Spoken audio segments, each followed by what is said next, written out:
Negative interrogative sentences को समझने के लिए हम पहले कुछ एग्जाम्पल्स को रीड करते हैं। पहला एग्जाम्पल है, does Mohan not read a letter. आप इस सेंटेंस को रीड करने के बाद ये समझ गए होंगे कि मैं किस टाइप के सेंटेंसेस की बात कर रही हूँ। ये जो गिवन सेंटेंस है, does Mohan not read a letter, ये नेगेटिव भी है। क्यों? क्योंकि इसमें नॉट लिखा हुआ है, और ये इंटरोगेटिव भी सेंटेंस है। क्यों? क्योंकि इसमें हेल्पिंग वर्ब हमारे सब्जेक्ट से पहले लगी हुई है, जबकि जो हेल्पिंग वर्ब आती है वो सब्जेक्ट के बाद आती है। लेकिन जब सब्जेक्ट से पहले हेल्पिंग वर्ब लिखी होती है तो वो सेंटेंस भी इंटरोगेटिव होते हैं। अब बात आती है नेगेटिव इंटरोगेटिव सेंटेंसेस की। तो given sentence does Mohan not read a letter में नॉट भी लिखा हुआ है और हमारी हेल्पिंग वर्ब सब्जेक्ट से पहले लिखी हुई है। तो इसका मतलब साफ है कि given sentence negative interrogative sentence है। दूसरा सेंटेंस देखते हैं, does Sohan not abuse his servants. अब ये वाला सेंटेंस भी नेगेटिव भी है और इंटरोगेटिव भी है। नेगेटिव तो हमें क्लियर हो गया क्योंकि यहाँ पर नॉट लिखा हुआ है, और इंटरोगेटिव क्लियर हुआ हमें इस बात से कि इसमें हेल्पिंग वर्ब सब्जेक्ट से पहले लिखी हुई है। तो इतना हमें क्लियर हो चुका है। अब हम इसकी पैसिव वॉइस को समझते हैं। Does Mohan not read a letter. जब इसकी पैसिव वॉइस बनाई गई तो वो हो गई is a letter not. Read को यहाँ पर हम वर्ब की थर्ड फॉर्म में रेड पढ़ेंगे, रेड बाय मोहन। तो अब हमने क्या चेंज देखा कि जो सब्जेक्ट था वो ऑब्जेक्ट के प्लेस पर चला गया और उससे ठीक पहले बाय का प्रयोग हुआ। तो मोहन हमारा ऑब्जेक्ट के प्लेस पर आ गया है और बाय मोहन आ गया है, बाय लग गया है उससे पहले, तो ये हो गया बाय मोहन। और जो हमारा ऑब्जेक्ट अ लेटर था वो सब्जेक्ट के प्लेस पर चला गया। लेकिन अब हमारे नए सब्जेक्ट के अकॉर्डिंग हेल्पिंग वर्ब उससे पहले लग गई। कौन सी हेल्पिंग वर्ब लगी है? हेल्पिंग वर्ब इज लगी है। हमारे नए सब्जेक्ट से पहले हमने हेल्पिंग वर्ब क्यों लगाई? क्योंकि ये एक नेगेटिव इंटरोगेटिव सेंटेंस है। ये सेंटेंस नेगेटिव भी है और इंटरोगेटिव भी है। अगर हम हेल्पिंग वर्ब इज को बाहर निकाल के रखते हैं तो वो इंटरोगेटिव की साउंड देता है और बताता है कि ये एक इंटरोगेटिव सेंटेंस है। तो is a letter, letter is हमारी हेल्पिंग वर्ब हो गई जिसको हमने पहले बाहर निकाल दिया। फिर हमने हमारा नया सब्जेक्ट अ लेटर लिया और उसके तुरंत बाद नॉट का प्रयोग किया और वर्ब की थर्ड फॉर्म लगाई। तो ये हमारा पैसिव वॉइस बन गया, is a letter not read by Mohan. अगला सेंटेंस देखते हैं, does Sohan not abuse his servants. तो ये हमने बनाया are, his servants not abused by Sohan. तो इस पैसिव वॉइस में हम क्या देखते हैं कि जो हमारा सब्जेक्ट था सोहन वो ऑब्जेक्ट के प्लेस पर आ गया और उससे ठीक पहले बाय का प्रयोग हुआ है। वर्ब की थर्ड फॉर्म अब्यूज का अब्यूज्ड हो गया है। हिज सर्वेंट जो कि हमारा ऑब्जेक्ट था वो हमारा सब्जेक्ट बन चुका है और उसके अकॉर्डिंग हेल्पिंग वर्ब आर का प्रयोग हुआ है। आर को हमने सब्जेक्ट से पहले लगाया है। क्यों? क्योंकि ये एक नेगेटिव इंटरोगेटिव सेंटेंस है। और नॉट का प्रयोग हुआ है क्योंकि ये एक नेगेटिव सेंटेंस है। तो इतना तो हमें क्लियर हो गया है कि ये नेगेटिव इंटरोगेटिव सेंटेंसेस हैं, जिस कारण से हमें हेल्पिंग वर्ब को बाहर निकालना पड़ा है। यानी कि जब हम हेल्पिंग वर्ब को किसी सेंटेंस में से सब्जेक्ट से पहले लिखते हैं किसी सेंटेंस में तो वो क्या की साउंड देती है।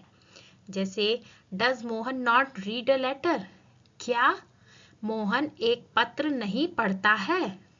तो ये सारे इंटरोगेटिव सेंटेंसेस होते हैं जिसमें हेल्पिंग वर्ब अगर हम पहले लिखते हैं तो वो क्या की साउंड देती है। तो इतना हमें क्लियर हुआ। अब आगे देखते हैं।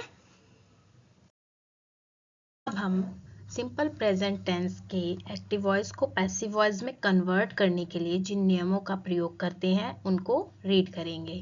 पहला नियम कहता है कि इस टेंस में सब्जेक्ट के अकॉर्डिंग इज आर एम का प्रयोग होता है और साथ ही वर्ब की थर्ड फॉर्म का प्रयोग होता है। यानी कि हेल्पिंग वर्ब के रूप में हम इज आर एम लगाते हैं और जो हमारी मेन वर्ब होती है उसमें हम वर्ब की थर्ड फॉर्म का प्रयोग करते हैं। दूसरा नियम कहता है कि यदि सेंटेंस नेगेटिव है तो आई के साथ am not, he she it तथा सिंगुलर नाउन्स के साथ इज नॉट का प्रयोग होता है। आप ध्यान रखना, आई के साथ एम नॉट और ही शी इट और जितने भी आपके सिंगुलर नाउन्स हैं सभी के साथ इज नॉट का प्रयोग होना है। नियम नंबर 3 कहता है वी यू दे तथा प्लूरल नाउन्स जितने भी हैं आपके उन सभी के साथ आर नॉट का प्रयोग करना है। एक्टिव से पैसिव वॉइस को कन्वर्ट करने से पहले हमें एक बारी इस चार्ट पर भी नजर डालनी होगी और हमें एक बार इसको पढ़ना भी होगा। ये चार्ट हमें बताता है कि अगर हमारा सब्जेक्ट प्रोनाउन है तो वो किस प्रकार बदला जाएगा। जैसे सब्जेक्ट हमारा I, we, you, they, he, she, it, ये सभी आपको क्या दिख रहे हैं? प्रोनाउन है। ये सभी अगर हमारे सब्जेक्ट प्रोनाउन है तो जब ये ऑब्जेक्ट के प्लेस पर जाएंगे, आपको पता है एक्टिव से पैसिव वॉइस बनाते समय सब्जेक्ट ऑब्जेक्ट के प्लेस पर और ऑब्जेक्ट सब्जेक्ट के प्लेस पर चला जाता है, तो वो किस फॉर्म में लिखे जाएंगे ये चार्ट हमें आपको ये बताता है। आई मी में कन्वर्ट हो जाएगा, वी अस में कन्वर्ट हो जाएगा, यू का यू ही रहेगा। यू अगर सब्जेक्ट के प्लेस पे है या ऑब्जेक्ट के प्लेस पर है तो वो यू ही रहेगा। अगर दे सब्जेक्ट के प्लेस पर है तो देम हो जाएगा, ही का हिम, शी का हर, इट का इट ही रहेगा और अगर हु सब्जेक्ट के प्लेस पर है तो हु का हुम हो जाएगा। और यही चीज तब भी अप्लाई होती है जब ऑब्जेक्ट को हम सब्जेक्ट बनाते हैं, क्योंकि अभी तो हम पढ़ रहे हैं एक्टिव टू पैसिव वॉइस। जब और आगे चलेंगे तो हम पैसिव टू एक्टिव वॉइस भी पढ़ेंगे, तो वहां पर हमारे पास ऑब्जेक्ट दिए होंगे जिन्हें सब्जेक्ट में कन्वर्ट करना होगा। प्रैक्टिस के लिए हम नेगेटिव इंटरोगेटिव के इन दो सेंटेंसेस की पैसिव वॉइस बनाएंगे। हमारा सेंटेंस है do you not love her. Sentence को रीड करने के बाद first action recognise the sentence. इसमें क्या देखना है कि ये सेंटेंस जो लिखा हुआ है do you not love her positive है, नेगेटिव है या फिर इंटरोगेटिव सेंटेंस है। अब गिवन सेंटेंस में नॉट भी लिखा हुआ है और हेल्पिंग वर्ब सब्जेक्ट से पहले लिखी हुई है, तो इट मीन्स ये नेगेटिव सेंटेंस भी है और इंटरोगेटिव सेंटेंस भी है, क्योंकि इंटरोगेटिव सेंटेंस में हमेशा हेल्पिंग वर्ब सब्जेक्ट से पहले लिखी होती है। इतना क्लियर होने के बाद हम इसका स्ट्रक्चर तैयार करेंगे। स्ट्रक्चर जो हम पहले स्ट्रक्चर बनाते थे वो सब्जेक्ट, वर्ब और ऑब्जेक्ट का होता था, लेकिन ये एक इंटरोगेटिव नेगेटिव सेंटेंस है तो इसका स्ट्रक्चर बनेगा helping verb plus subject plus not plus main verb और प्लस ऑब्जेक्ट। अब इस स्ट्रक्चर को देखकर आपको थोड़ा कंफ्यूजन पैदा होगा कि इसको याद कैसे करेंगे। याद नहीं करना है आपको, जिस ऑर्डर में आपका गिवन सेंटेंस है उसी ऑर्डर में ये स्ट्रक्चर भी तैयार करना है। जैसे पहले आपकी हेल्पिंग वर्ब डू लिखी हुई है तो यहाँ पर हेल्पिंग वर्ब आप डू लिखोगे। सब्जेक्ट आपका यू लिखा हुआ है तो सब्जेक्ट आपका यू के ऊपर सब्जेक्ट आ गया, आपको क्लियर हो जाएगा कि यू हमारा सब्जेक्ट है। उसके बाद नॉट लिखा हुआ है, फिर आपकी मेन वर्ब लिखी हुई है और ऑब्जेक्ट कौन सा है आपका, ऑब्जेक्ट इसमें हर है। तो ये हमारा स्ट्रक्चर बन गया इसका। अब हम इस सेंटेंस को रिकॉग्नाइज करेंगे कि ये कौन सा टेंस है। डू हेल्पिंग वर्ब लगी हुई है सब्जेक्ट यू के साथ और वर्ब की फर्स्ट फॉर्म लिखी हुई है। तो कौन से टेंस में ये रूल अप्लाई होता है, सिंपल प्रेजेंट टेंस का रूल है जो इस सेंटेंस के ऊपर अप्लाई हो रहा है। जब इतनी इंफॉर्मेशन हमें मिल गई है किसी सेंटेंस से, तो अब हम इसका पैसिव वॉइस बनाएंगे। बेटा ये सारी चीज़ें मैं आपको समझाने के लिए एक्सप्लेन कर रही हूँ, आपको सिर्फ ये अपनी माइंड में ये स्ट्रक्चर और ये टेंस रिकॉग्नाइजेशन और सेंटेंस रिकॉग्नाइजेशन सिर्फ माइंड में आपको अपने सेट करना है। अब हम इसका पैसिव वॉइस बनाएंगे। पैसिव वॉइस बनाने के लिए हम क्या करते हैं, पहला नियम क्या है पैसिव वॉइस का, सब्जेक्ट ऑब्जेक्ट के प्लेस पर चला जाएगा और उसके ठीक पहले बाई आ जाएगा, और ये जो ऑब्जेक्ट है आपका ये सब्जेक्ट के प्लेस पर चला जाएगा। इसके बाद हमारा जो ऑब्जेक्ट है वो हर था, जो सब्जेक्ट के प्लेस पर जाकर सब्जेक्ट की फॉर्म में जब कन्वर्ट होगा तो वो शी लिखा जाएगा। इसके बाद आपका जो सब्जेक्ट है यू गिवन सेंटेंस में, जब वो ऑब्जेक्ट के प्लेस पर जाएगा तो वो यू ही रहेगा और उससे पहले बाई आ जाएगा, क्योंकि यू का सब्जेक्ट भी ऑब्जेक्ट भी एक ही है, यू ही रहता है, वो चेंज नहीं होता। जैसे शी का हर हो जाता है, ऐसे यू का यू ही रहता है।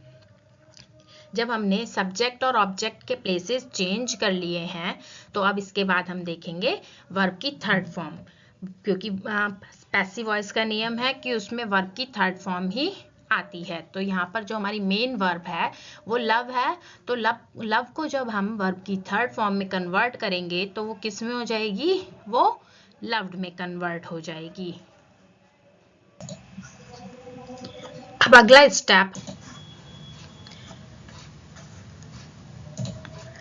स्टेप हमें क्या लेना है कि हमें देखनी है हेल्पिंग वर्ब। यहाँ पर सब्जेक्ट यू था और यू के साथ डू का प्रयोग हुआ था हेल्पिंग वर्ब, लेकिन जब हम पैसिव वॉइस बनाते हैं तो पैसिव वॉइस में सिंपल प्रेजेंट टेंस का पैसिव वॉइस बनाते समय इज, आर और एम का प्रयोग किया जाता है। तो हमारा नया सब्जेक्ट क्या है, शी। अब इस नए सब्जेक्ट के अकॉर्डिंग हम हेल्पिंग वर्ब इज का प्रयोग करेंगे। इसके बाद हम नॉट का प्रयोग करेंगे। नॉट का प्रयोग कहाँ करेंगे, हमारे नए सब्जेक्ट के ठीक बाद हम नॉट लगाएंगे। आप देखिए सेंटेंस का ऑर्डर सेम है, यानी कि हेल्पिंग वर्ब डू थी जो इज में कन्वर्ट हो गई, सब्जेक्ट और ऑब्जेक्ट ने अपने प्लेस चेंज किए तो उसके अकॉर्डिंग हमने हेल्पिंग वर्ब लगाई। सब्जेक्ट के ठीक बाद नॉट गिवन सेंटेंस में भी है और पैसिव वॉइस में भी है। दूसरा चेंज क्या है, जो हमारी वर्ब की फर्स्ट फॉर्म लव थी वो थर्ड में कन्वर्ट हो गई है, और अब हमारा जो सब्जेक्ट था वो ऑब्जेक्ट के प्लेस पर आ गया है और उससे ठीक पहले बाई लग गया है। तो अब हमारा पैसिव वॉइस बन गया है, is she not loved by you.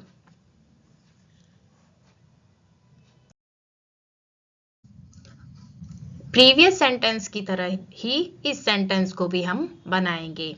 हमारा सेंटेंस है does Meera not sing songs now.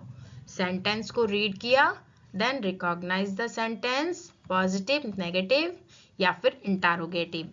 Given sentence में नॉट भी है और सब्जेक्ट से पहले हेल्पिंग वर्ब भी लिखी हुई है और क्वेश्चन मार्क भी लगा हुआ है, तो इट मीन्स ये एक नेगेटिव इंटरोगेटिव सेंटेंस है। ये दोनों ही है। तो अब हम क्या करेंगे, इसका स्ट्रक्चर तैयार करेंगे। स्ट्रक्चर का जो ऑर्डर रखना है वो गिवन सेंटेंस के अकॉर्डिंग ही रखना है, जैसे helping verb, subject, not, main verb और देन ऑब्जेक्ट। तो हमारी हेल्पिंग वर्ब है does, subject Meera, then not और मेन वर्ब सिंग और उसके बाद ऑब्जेक्ट आ जाता है सॉन्ग्स। अब हम इस टेंस को रिकॉग्नाइज करेंगे कि ये कौन सा टेंस है।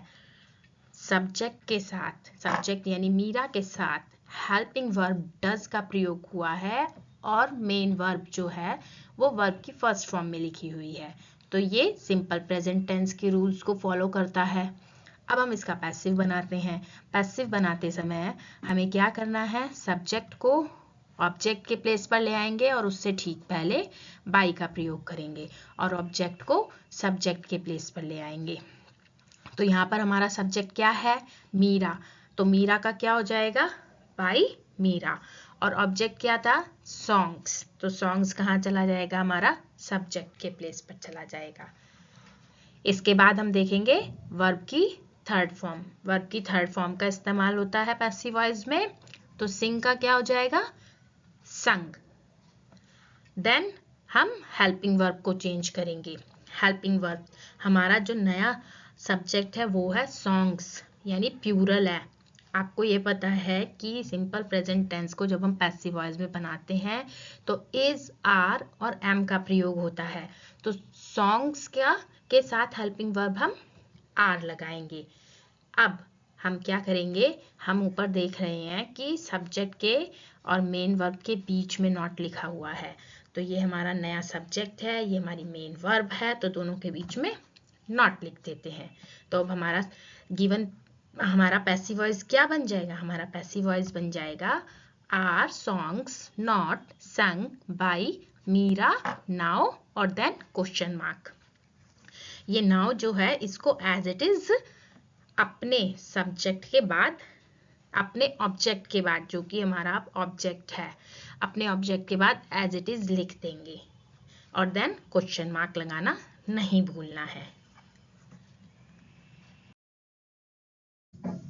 मुझे उम्मीद है कि आपको एक्टिव से पैसिव वॉइस के दोनों सेंटेंसेस बहुत अच्छे से क्लियर हो गए होंगे।